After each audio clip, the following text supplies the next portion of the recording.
Hello, today I am going to explain breadth first search or BFS in short. First, I will explain the core concepts of BFS and then we'll move on to show how to traverse a graph or a tree using BFS. First of all, the core concepts are as follows. Expand the shallowest unexpanded node.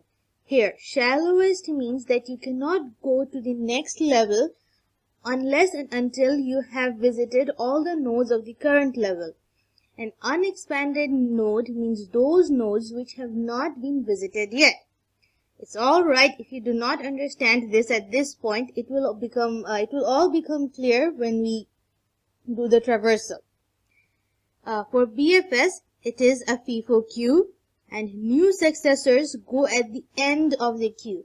This is an important line. New successors go at the end of the queue. For now, I just need you to remember this point. Moving on to the traversal, we will traverse using this tree. S is the start node. G is the goal node, the node that we want to reach through our traversal. A, B, C, D, E, F, they are the other nodes. And these are all the legal transitions that are possible. We start with S because S is our start node. Start with S, we put it in this queue, and then we check, is S our goal node?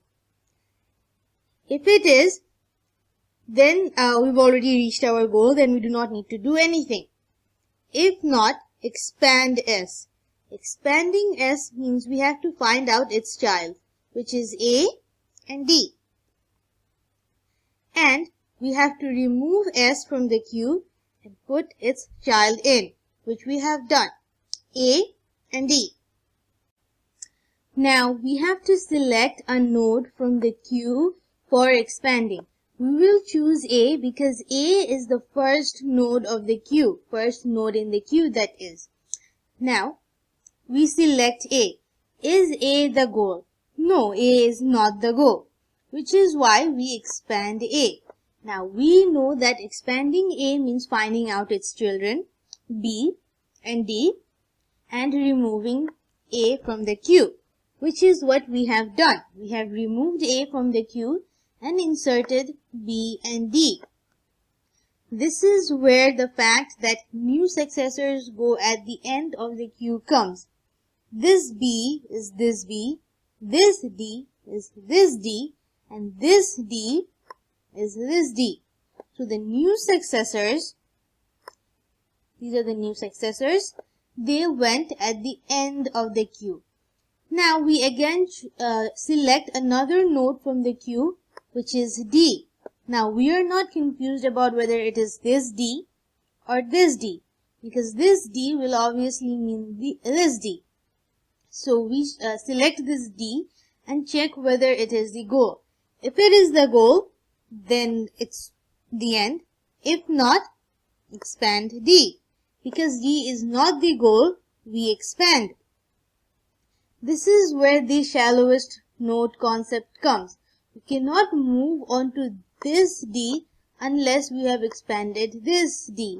Or we cannot move on to this B unless we have expanded this D. Now the children of D is A and E. Now we again check, we check for B, which is C and E. We check for D, which is S and E. We check for A, which is S and B. We check for E, which is B and F. And this is the following queue. I strongly urge you to try this on your own. And when we reach C, we see that C has no other child or no connections or no links, which is why C is empty. Hence, we pop C and move on to the next one, which is E. We do the following and we finally find G. This is our answer. Now, I want to talk a little bit about the conflicting parents that you might encounter in such a tree. For S, its children are A and D. For S, its children are A and hence D. Now the parent of A here is S. Remember this, the parent of A in this part is S. Okay, now we go to D. The children of D is A and E. The children of D is A and E. But the parent of this A is D. Hence, when we expand this A, we can choose S and B. But we cannot choose D, because this D is a parent of this A. If you are still confused about this, please leave a comment below and I will explain this in more details. Thank you for listening patiently. Please give a like and subscribe. And if you want the following slide, leave your email address below. I will email them to you.